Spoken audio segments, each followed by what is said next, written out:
Welcome to the K Factor podcast, where we turn up the heat on all things fire protection. Brought to you by the American Fire Sprinkler Association, this podcast sparks conversations about the latest technology, trends, and tools shaping the industry. Join the AFSA tech team as we fan the flames of innovation in fire safety.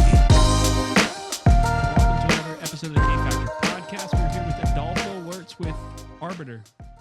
Welcome. Thanks for having me. No problem. Thanks for being on. So you've talked a little bit before. I mean, we've kind of been working, I guess it's been a year. Well, it's been a couple years. First time I came by your lab, you were taking things out of boxes. So that's when we first met. Seems like yesterday. Yeah, yeah. And then you saw me as a student a couple times, and now I get to be on your podcast. Yeah. So you spent 25 years building rugged, field-ready instrumentation. Yeah, that's right. I'll give you a little bit of our background. So I started in 2001 in designing and building field instrumentation and tools, primarily in the HVAC industry for the first 13 and a half years. So don't hold it against him. Yeah, I'm sorry. But, it's nice when you go meet with facility managers because, they know a lot of these different industries. And for my entire career, been developing products that measure things in the field, do it accurately, and then can be thrown in a 5-gallon bucket. And that is a hard challenge because let's be real, that's the number one toolbox that you see out there in the real world. So making something that's electronic, that can withstand that kind of abuse, and also be able to take accurate measurements and last a long time, takes a lot. So what originally brought you into measurement science and this whole concept? That's a good question. Well, it was actually pretty providential. When I went to mechanical engineering school, my thought was I'm going to design roller coasters. That was my sophomore in high school, thinking I like roller coasters. I'm going to design them. I'm going to be a mechanical engineer. Well, it turns out that's not an easy thing to get into. In fact, mostly happens in Germany. But surprising. Yeah. But actually, it was a friend of mine whose mom was the HR accounting person at a small HVAC instrumentation company called Field Piece Instruments. I'm still good friends with everybody over there. And they developed field rugged tools for HVAC techs. And when I was 19, I walked through that door to fill a warehouse position. Then I spoke with the owner. I was taking physics at the time, and he was a former physics grad from UCLA, and him and I were having conversations, and he gave me a problem to solve after I was doing my warehouse and accounting stuff that I'd taken on then. And after about a month of experiments, I showed him what I'd done, and then he said, how would you like to do this full time? And so that's when I started my career in field instrumentation design and designing tools for technicians. What was that first project? Can you talk about it? Yeah, sure. Yeah. It was how far to strip back the insulation on a beaded thermocouple for taking pipe temperatures. Okay. So that you could wrap it around there and get a good response time and accurate measurements. And the answer is half an inch. Anybody? Okay. That could be useful. Yeah. So we changed our product line around that recommendation. And then, I kind of started my career in this. So how is industrial implementation differ from lab? Yeah. So when people think of measurement equipment, they might have in their mind something of, a lab where there's these bench boxes that are measuring things. That's true when you get to the point of, say, a calibration lab. For instance, in our company, we have some calibration equipment, and we have that kind of a setup where it's on a bench, it's at a fixed, temperature and humidity. But the field measurement is when you actually go out of that lab and you go in the real world, and you got to take measurements of real physical parameters. So, for example, in HVAC, you're taking measurements of pressures, of temperatures, of hygrometers, so like relative humidity, wind velocity, anemometers. You got all these physical parameters that you need to go out in the real world and measure. And doing that properly should give you some information about the system you're testing or what you're trying to do to give you that insight to understand, this is working properly or it's not, or I need to fix this, or I fixed this and now it changed this way. So that's the very basic of what field measurement is actually for. So what So you went in, you were in HVAC. Mm-hmm. Then you've gotten into backflow as well, and now fire. What has that path been like? So in 2015, I got married to my wife, moved 1,000 miles, sold everything, quit my job of 13 and a half years, all within 1 month. Wow. And with the knowledge of I want to start a business, but I don't really know what. And at that point, my wife and I moved up to Washington, and I was actually conscripted to do some contract engineering work for a competitor of Field Piece for a little while. And then in 2017, I got a postcard in the mail that said, "You need to have your backflow tested." And I had said, "What's that?" And the next thing I did was I turned over the card, called all the numbers on the back, got about halfway before I got somebody that actually picked up the phone.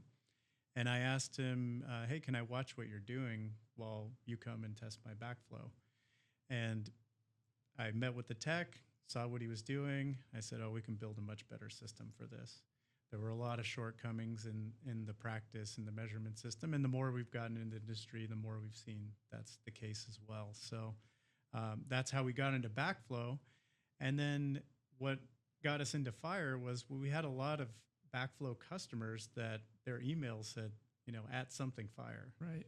At this fire, that safety, And so we started learning about the industry. I actually went to an AFSA major show in San Antonio here. I think that was 21 or 22. Yeah, we're coming back to it this year. So I think that's a 4 or 5 year. Okay. Yeah. So that's when, I got that exposure. I started going to local things, started going on ride-alongs with technicians, went to classes, and then read through the material, watched a lot of information. But the ride-along with technicians was a big, huge part. That's something we do with all of our development.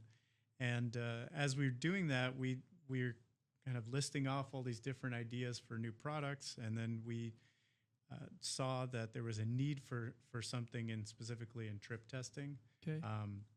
Where we saw a lot of technicians that were shorthanded. It's the same problem that actually exists in all the trades.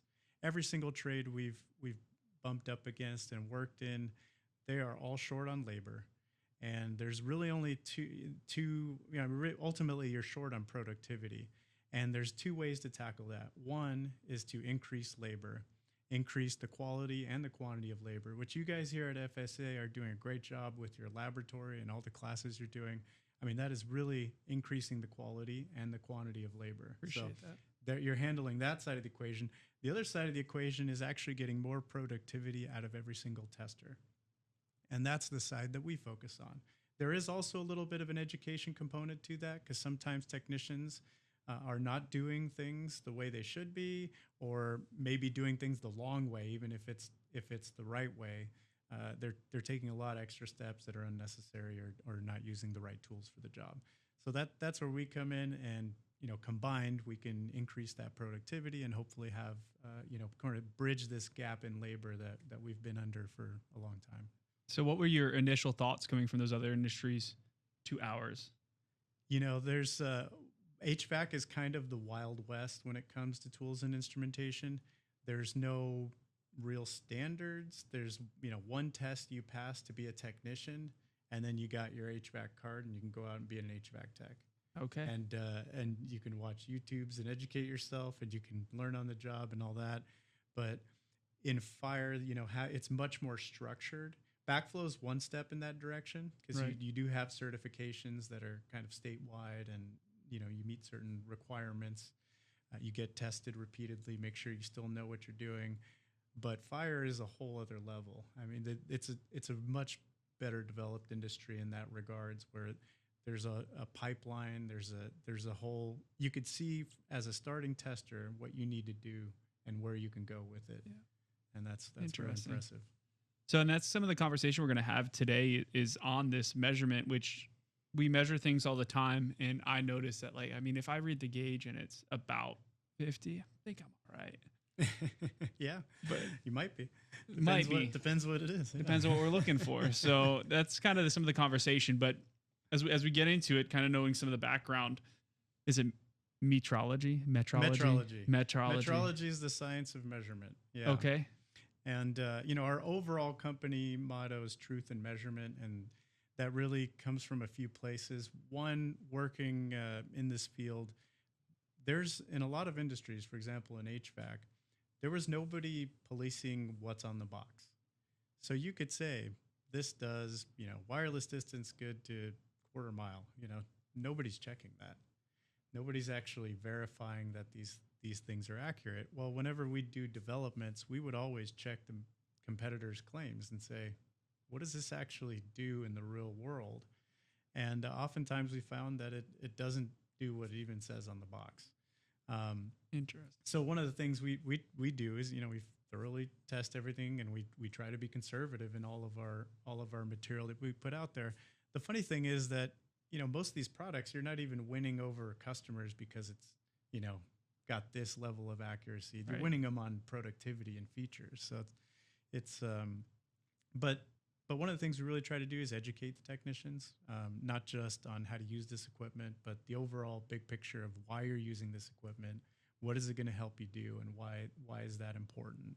Because in all these industries, there's at the end of it, there's something important. HVAC, you have comfort, especially when you get to the very young, the very old, it can become a life safety issue. I remember when I used to live in California, there would be a heat wave, and there would always be a report of this many deaths because people lost power, they lost air conditioning. On the heating side, of course, you have that as well. And in backflow, you're protecting the water supply. If you want to ever get scared, just go into your search engine and type in backflow incidents, and you will see why backflow is important, why you can drink the water in this country and you can in others. Right. And it's the same here in fire safety, right? We're protecting property and people, and that's a really important thing to do. And so these measurements become that much more important. And when you talk about truth and measurement, what is that in practical terms for somebody in the field? Well, what we're saying is that not only are we doing honest measurement, so we're fulfilling what we're saying we're going to do as a manufacturer, but then you as a technician, you also should be truthful to what you're supposed to be doing. And that is the other side of error. Is it's not always the tools. It's not always it's sometimes technicians. Sometimes it's actually the procedures that they're going through. We found that as well. So when somebody looks at a number on a gauge or a piece of equipment, how much should they trust it? Well, that depends. That's the classic business school answer. It depends. And we can talk a little bit about that. So one of the concepts that I wanted to cover is traceability. So every measurement that is taken out there with a piece of measurement equipment should be traceable. And what that means is that piece of equipment gets calibrated and at a certain interval. Because what happens in the real world is even if you build this device that's going to measure and you've checked it and it's very accurate, over time, that's going to drift. And there's a lot of factors that cause that drift. Some of them are vibration. You have a piece of measurement equipment sitting in a truck and it's bouncing. The mechanical gauges and things are actually much more susceptible to that than, like the digital ones. But then you have temperature fluctuations, all these things. I mean, working with technicians, working in the real world, that physical systems degrade. That's the second law of thermodynamics. And these things are going to fall apart. They're going to lose their accuracy. They're going to lose their ability to do their job. So periodically sending them in for calibration and adjustment, that is important to ensure that all those measurements between cycles of when you get that calibration and adjustment are within spec. What's the difference between calibration and adjustment? Very good question. We get that question a lot, actually. Calibration is you're simply checking your device under test against a standard.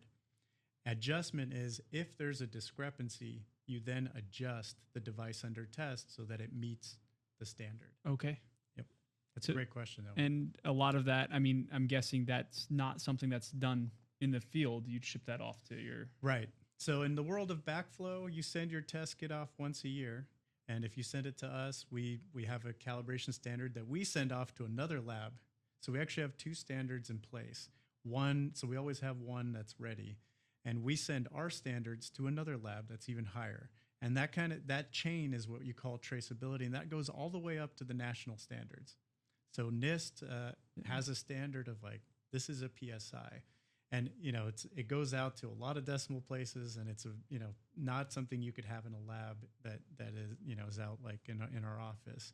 So that chain has to go all the way up and be accurate to that standard, and that ensures that all these measurements that we're taking out there are accurate. It holds it honest as well if you're going to a separate. Right. Yeah. And you'd be surprised. One of the things we actually didn't have a calibration lab internally initially, but we also found that a lot of calibration labs weren't maintaining their standards. And so one of the things we make sure we have is we always have a current calibration standard ready. We could produce a certificate. You can always if you take something in to get calibrated, like your backflow test kit or something else, you can say, hey, can I see your calibration certificate for your standard? They should be able to produce that. Is that something you suggest contractors do periodically? I think they should. Whether they will or not, that's a good question. But that is part of being diligent of just ensuring that what you're having your gauge checked against is also good. So digital, a lot of our equipment and gauges are going to be more on your analog size. What's your opinion on? Well, let's start with the differences between analog and digital. Yeah, that's a good place to start, because ultimately the real world is physical. And at the physical interface, there is always an analog component. So for example, in our pressure gauge for either the trip tester or the backflow system, there is a sensor that's pushing up against that air water. That physical interface is analog. There's actually a deflection that happens in that sensor, and then it's turned into an electronic signal at that point. With the analog ones, it just stays mechanical, and then it goes through basically various mechanisms of signal conditioning, and then ultimately ends up in a readout. Signal conditioning. You're throwing some terms out there. Yeah, signal. Yeah. So from the analog sensor, you then have to do something with that so that a human can read it. Okay. So like I can't look at, if I were to take the top off of that pressure gauge that's on a fire system, I can't look at the diaphragm that's moving in there and say, oh, that's 5 PSI or that's 20. I bet you could. No, I can't. No. No, I can't. No, I can't. And in fact, some of these movements are really, especially in the electronic ones, are so small, and that you could not do anything with that as an observer. So then that signal has to get conditioned and turned into something that you can read as a technician. On the gauge, that ends up being, the readout ends up being a swing needle. On our test kit, it actually ends up being a digital display, but we also go further because we can do, beyond the readout, there's more processing. Like you can do logging, you could do all this other stuff. You can do troubleshooting. So the digital definitely opens up a lot more of what you can do with those measurements. So it could be a sequence of springs or...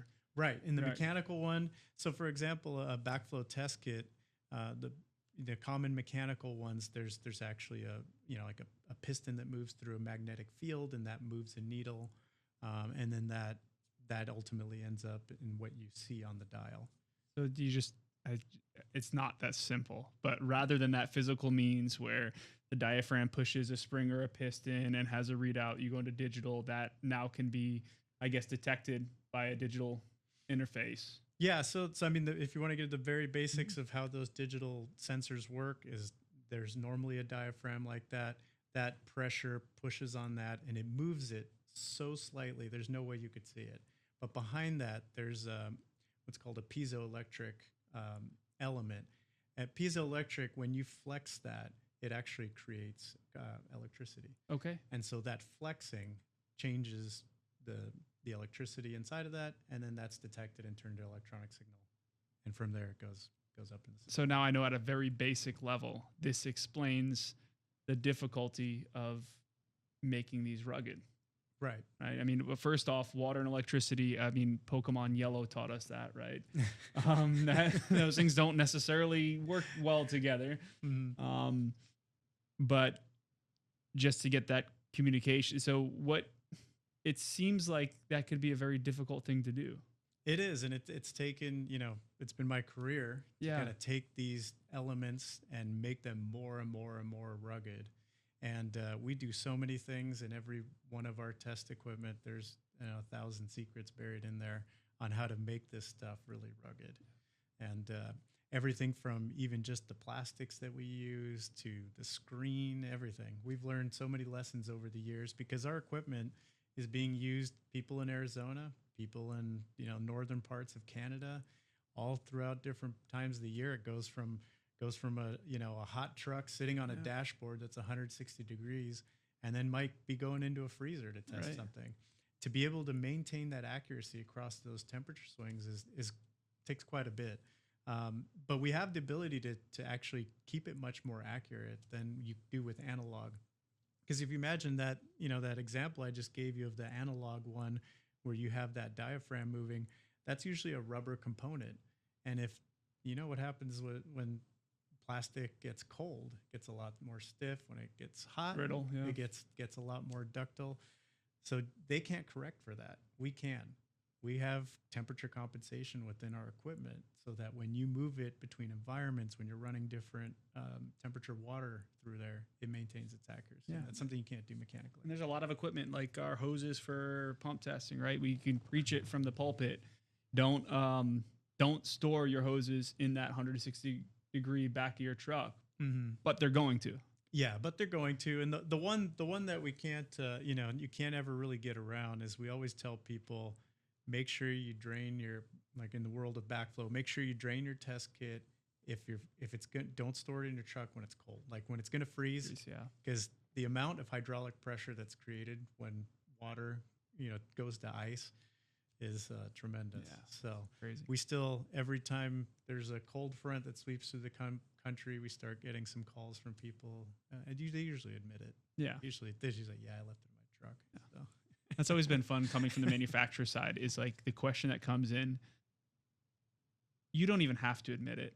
You can kind of paint the picture, but when you do admit it, it makes it a lot easier of a conversation. Sure. And we know it's always the same season. Right, all we for sure. Do is watch the weather and say, okay, next week we're going to get So we've mentioned accuracy a couple times. Precise, accurate, is there a different? And then I always think back to I feel like almost every mathematics or statistics is reliability versus, and you see the dartboard and yeah, that's exactly how they're read. So if you remember that dartboard, accuracy is essentially how close the points are to each other. Okay. So they could be, let's say the average is centered in around the middle of the dartboard, but the darts are kind of all over the board. Sorry, I got that backwards. The precision is how close that tight. Grouping is. Yeah. Accuracy is how far you are off the target. Okay. Right. So when something's precise, if you go with me to the gun range, you're going to see neither accuracy nor precision. So you're going to see a big spread in the lower left corner somewhere. Yeah. Right. But when you get more precise, that spread gets smaller, and then when you get more accurate, it brings that in close to the middle of the target board. More to center. Right. So if we were to go to the range with Bob, we'd probably see a tight grouping dead center. Yeah, and he'd probably be throwing axes at it. Yeah, and his knife. Like his knife. Yeah. It seems like the kind of thing he would do. So,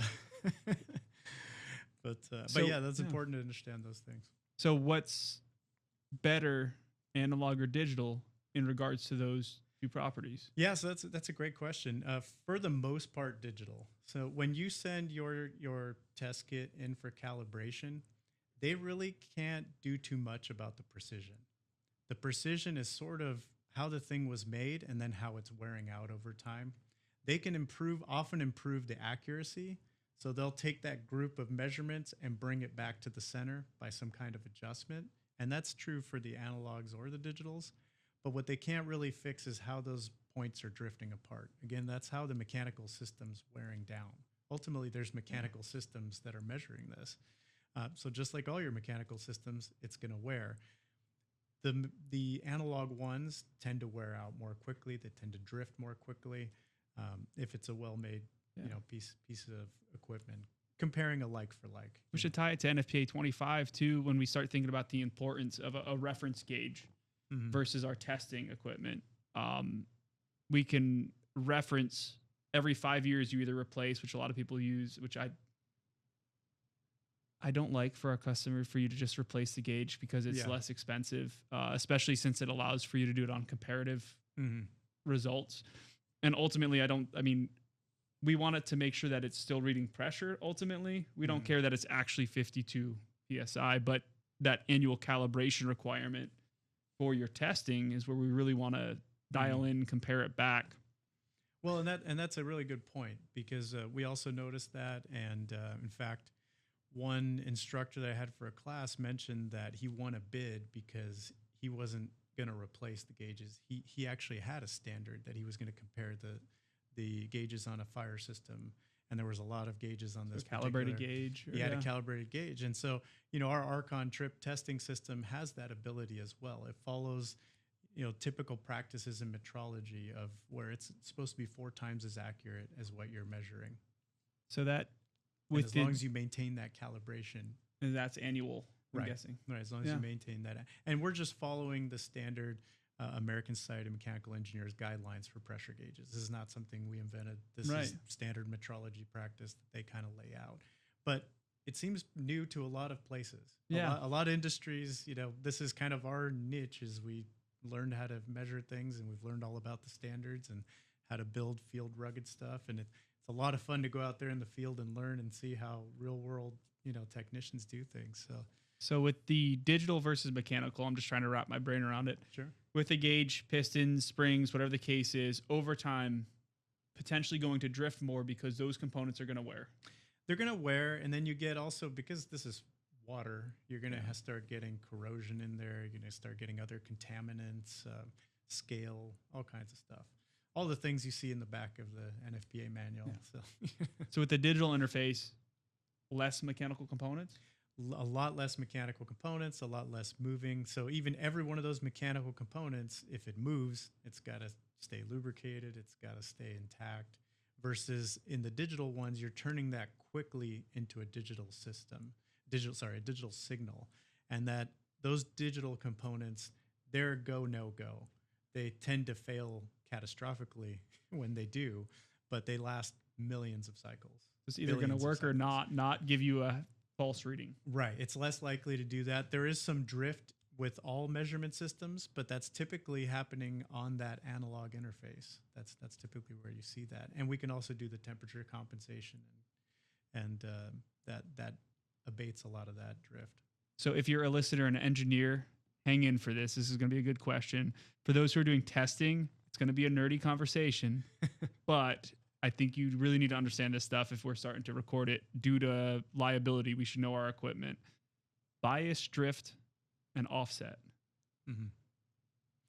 Bias. So bias would be like the inherent error in a measurement system. So if something, say you make this new gauge and you connect it to your standard, and your standard says 1 psi and it says 1.1. It's a brand new gauge, hasn't had a chance to degrade or even be field used. There's already an error of 0.1 in there because all of these manufactured things are manufactured with parts that have tolerances. All those tolerances can stack up in different ways. And you can actually, within a production lot, you have a certain amount of error between the gauges. So when you read a spec sheet for, say, a gauge or a piece of test equipment, it says it's got to be plus or minus 3% or plus or minus 1 psi within a certain range, whatever the spec says. That's not exactly what yours is. What they're saying is you should expect something this or less. And what you really see in the world is you see variance. You see variance between every single manufactured gauge. So that's that inherent bias. And then drift is that error over time. So as it's being used, let's say you had that perfect gauge that was just dead on with the calibration standard.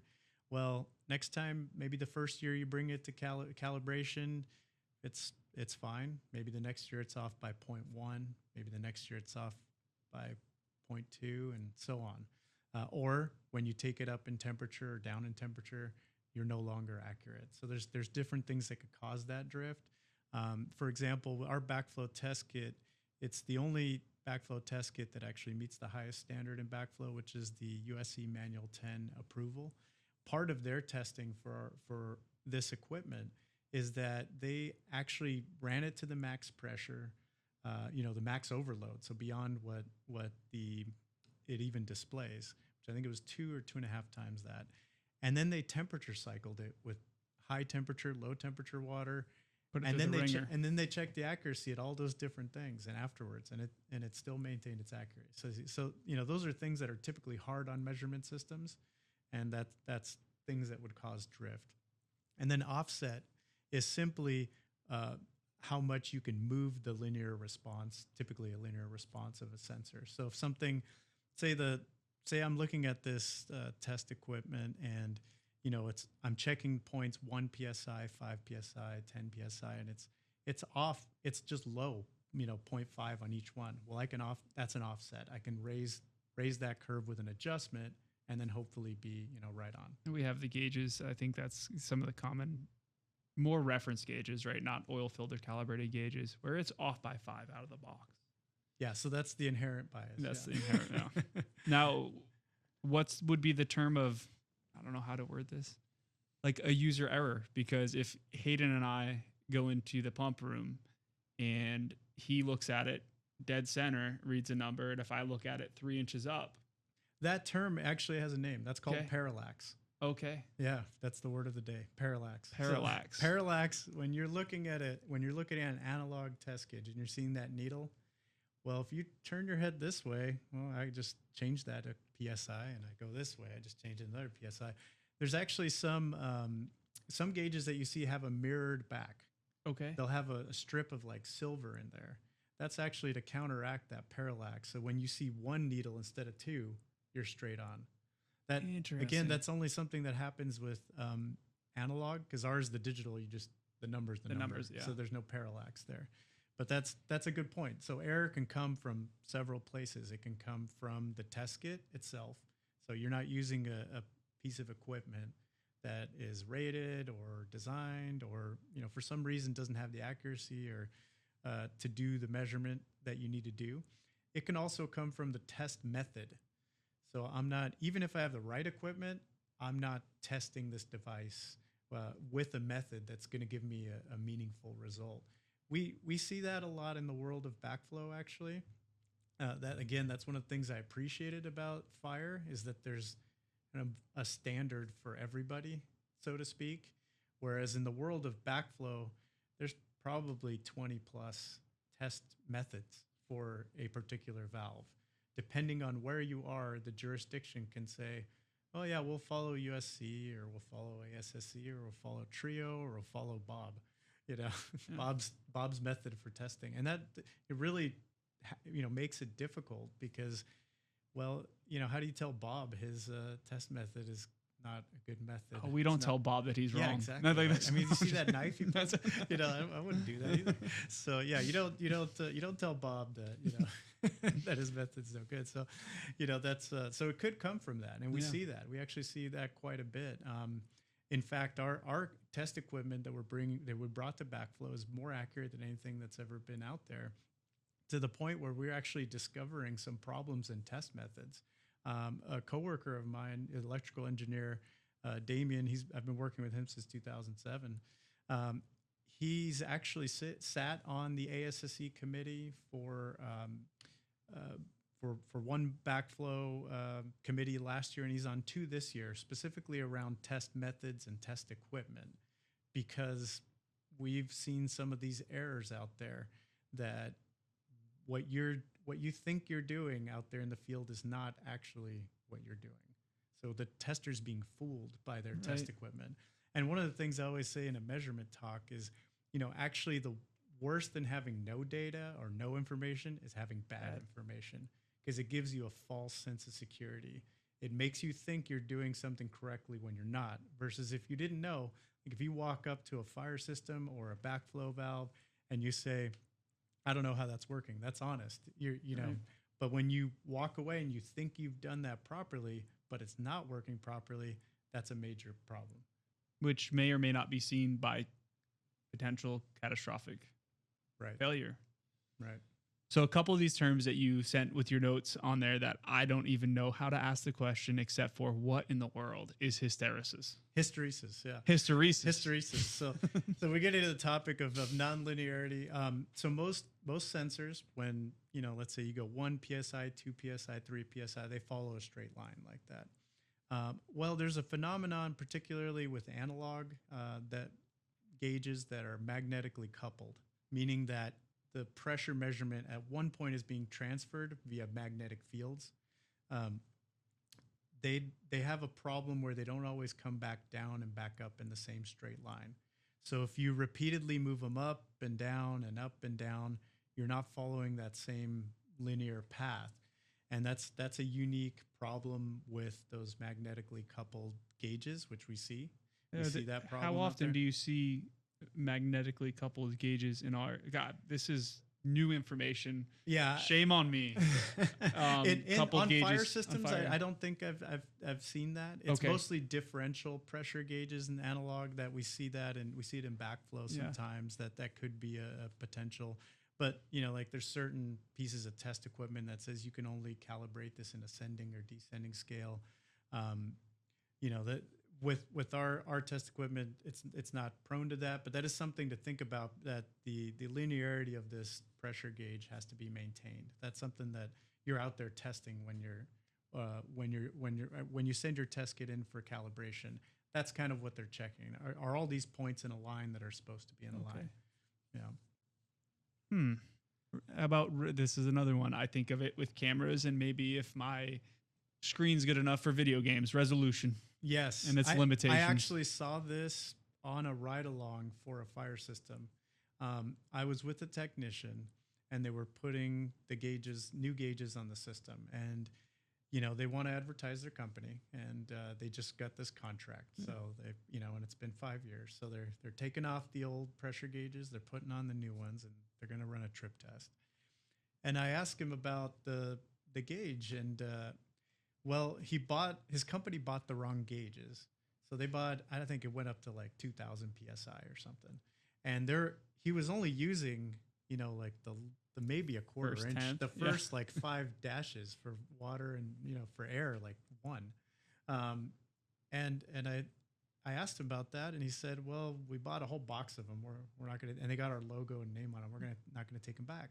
And I looked through the NFPA manual, and I didn't see any requirements for resolution. Resolution means like how small of a measurement are you required to take? So he's not in violation. No. There's no problem as far as NFPA is concerned. But we teach in our pump class too, like the center portion of most gauges, probably the best spot for you to be. And just sizing gauges, right? Getting the right measurements. Gauges. That's where the resolution comes in. Okay. Sizing the gauge. When you say sizing the gauge, what you're saying is we want to have the right span, okay, so minimum to max, and then resolution, tick marks that we can see. All right. Look at this, learning so much. So, and that's probably a fairly big issue. I'll call it as it is in the fire side. Yeah, and when we started, kind of bringing things to you and working with you, I saw that the NFPA standard, for example, could definitely use some further development on these fronts, because I saw the error myself and the problems it could cause, but there was nothing in there to address that. So plus side to this is we're going to have the discussion after, because NFPA 25 is open for public inputs now. Oh, well, so we'll have to Okay. get some suggestions in there and work with the TAC, our advisory council. And if you're seeing some things there, definitely, it's something I've never thought of. Just throw a gauge on there. Yeah. Yeah. Well, I mean, it's an acquired, expertise being in this for so long. Yeah. You notice a lot of the stuff. The other source of error, so we talked about in the test method, we talked about the equipment. The third one, I'm sure you're very familiar with as a teacher, is by the end user, so by the technician. Is the technician causing some problem? Maybe they have the right equipment, they have the right procedure, but they're not doing it right. And culturally, based on years of experience, the answer is typically no on their part. Yeah, it's never them.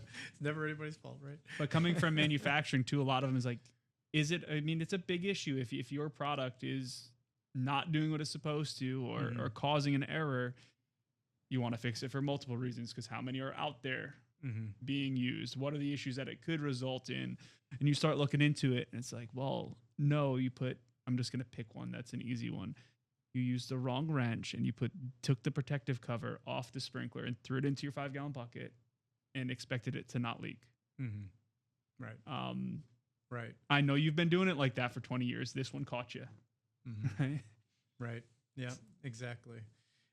And so in the world of measurement, I'd say, well, that's another reason to maintain that calibration is, okay, we can say the test equipment is working properly. Now let's look at the, method, and then how that method was applied, what the user did. And that, I can't say whether the biggest source of error is. I think it varies across different industries and places, but those are the three main causes of errors. The other interesting one that we've kind of come across, this is actually a combination of a couple. So those are 3 categories, but some of them live in between categories. Yeah. For example, there's something called loading error. And the simplest explanation I could give for this, or maybe there's a simpler one, but there's the one I usually use, is let's say you have a cup of coffee on this table, and you want to take a temperature measurement of that coffee. Well, let's say I take an old school, bulb thermometer here. I got a little bulb thermometer. I put into that cup of coffee. Well, it's actually taking heat out of that coffee. So it's actually making it a little bit colder when I'm taking that measurement system. Well, let's say I got my carrot top thermometer here, and I put that in the cup of coffee. That's going to take a lot more heat out of it. Both of those are called loading errors. So when we design a piece of measurement equipment, we want to be the ninja. We want to be invisible. We don't want to influence the thing we're testing at all. This is particularly important when you come to these yearly tests, because when you're testing a fire system or a backflow, most of the time that system's deployed and doing what it's supposed to be doing. You're not there to see it. So if your device is affecting the system, then it's not a realistic representation of how that system's working when you're not there. So that loading error becomes critically important. And we do everything we can to minimize that so that our test equipment is not affecting the device that we're trying to So where do you see that in fire systems? On the potential. On the fire system side, to be honest, we haven't seen that kind of loading error. We've definitely seen that on the backflow side, where a combination of certain test methods and certain test equipment causes a major loading error, and then you see discrepancies between backflow, different types of backflow, different types of test equipment for that same procedure. It essentially makes this particular combination, kind of useless. That's really one of the or misleading as well, and that's what we're trying to, get on those ASC boards to kind of shed a light on that and have them address that. When it also comes to test method and test equipment, another one I noticed in fire is a lot of technicians will shoot that, when you're looking at like the casing of a fire pump, trying to get that temperature. Well, they have that gun that just shoots one dot. Well, an infrared thermometer gun, it's actually capturing an entire cone of view, you would say. So this cone, the further you are away, the bigger it gets. The closer you are, the smaller it is. I've never read the data sheet to know where I should be. Yeah, well, on the side of your gun, it'll have some spot to distance ratio on it, and it'll have like a little diagram that shows like a triangle or something. Really? Yeah, that's crazy. So that's but with one dot, you can't really. You're like, okay, and we get my tape measure. Okay, it's taking this. Yeah. So what we have is an infrared pocket thermometer that we released for fire that shoots a circle. So that's the area I'm measuring. So these little things that we kind of see, it's like, okay, that'll reduce the error. There's nothing wrong with taking infrared measurements of a fire pump. The only exception there might be when it's brand new and that paint is really glossy, which doesn't last very long. But that glossiness could actually introduce error into your infrared measurements, because infrared measurements is actually just looking at a spectrum of light.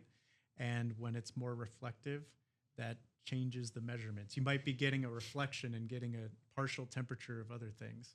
So as it gets more dingy and dark, your measurements actually get better. And this is kind of, just this conversation sparks, it's a cultural thing. It's something that we like to bring up, to your point, we come in a year, maybe quarterly. We look at a snapshot of the hour that we've been there, of that point in time. Then we leave for a year and we come back and we're like, oh, wow, this is a broken piece of equipment. How dare they? They need to replace this.